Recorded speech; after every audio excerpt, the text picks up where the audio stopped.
आज हम मैदे के लिक्विड पराठे बना रहे हैं जो अब तक हम अपनी मोबाइल की स्क्रीन्स पे ही देखते रहे, मगर ये कि आज हमने ट्राई कर लिए हैं तो ये बहुत मज़े के बनते हैं। फैमिली को इंस्पायर करने के लिए तो ये बहुत ही अच्छा ब्रेकफास्ट है।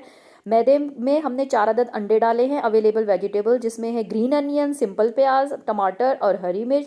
और स्पाइसेस ऐड करें आप, नमक, काली मिर्च ऐड करें इसमें। बस ये बैटर रेडी हो गया है। इसको मैंने वैसे दूध से जो है वो बीट कर लिया था बैटर को। आपकी मर्ज़ी, आप इसको पानी से बनाना चाहें तो आप पानी से भी बना सकते हैं। सिंपल मैंने नॉन स्टिक पैन में हल्का सा जो है वो बटर ग्रीस किया है और एक कप की मदद से लेके, या वो जिससे चाय आप डालते हैं जिसको पव्वा कहते हैं, आप उससे भी डाल सकते हैं। सिंपल आपने इसको राउंड सी शेप में, रोटी की शेप में डाल देना है और उसको ढक देना है। 3 to 4 मिनट्स में आप इसको फ्लिप करें, ये अपने आप को पैन से छोड़ देगा और इजीली फ्लिप हो जाएगा। ऐसा नहीं है कि ये जलेगा, ये बहुत आसानी से बन जाएगा। इसमें जो ये रेड रेड और ग्रीन कॉम्बिनेशन आ रहा है ये बहुत मज़े का है। जो वेजिटेबल आपके पास अवेलेबल हो आप इसमें ऐड कर सकते हैं। ये देखें जी, सिंपल दोनों तरफ से इस पराठे ने अपना पैन से अपने आप को छोड़ दिया और ये बन के रेडी हो गया है। इतने मज़े का बना था, ये इतना सॉफ्ट था, बच्चों ने तो ये बहुत ही इंजॉय किया।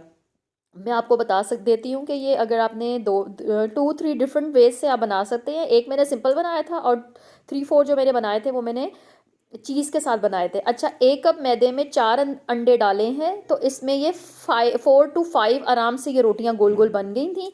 ये मैंने दूसरी दफ़ा डाला, इसमें मैंने बटर से इसको ग्रीस कर देना है। आप सिंपल बटर नहीं है, सिंपल ऑयल या घी भी ऐड कर सकते हैं इसके अंदर, और बहुत ज़्यादा ऑयली ऑयली ये नहीं बनाना। देखें, ये मैंने इस तरह बनाया, इसके ऊपर मैंने चीज़ का स्लाइस रख दिया। अगेन मैंने इसको लिड से कवर कर दिया। ये जब इसने अपने आप को छोड़ दिया, ये पक के तैयार हो गया, तो मैंने बस इसको राउंड शेप में कर दिया ताकि बच्चे भी खुश हो जाएं। मैंने इसमें चीज़ का स्लाइस ऐड किया। अगर आपके पास मोज़रेला और श्रेडेड चीज़ है, दूसरी चेडर चीज़ है श्रेडेड, तो आप वो भी इसमें ऐड कर सकते हैं। बीच में सीख कबाब रख दें, बीच में मलाई बोटी रख दें, कुछ भी, इट्स अप टू यू। तो ये मज़ेदार फ्रेंच ब्रेकफास्ट रेडी।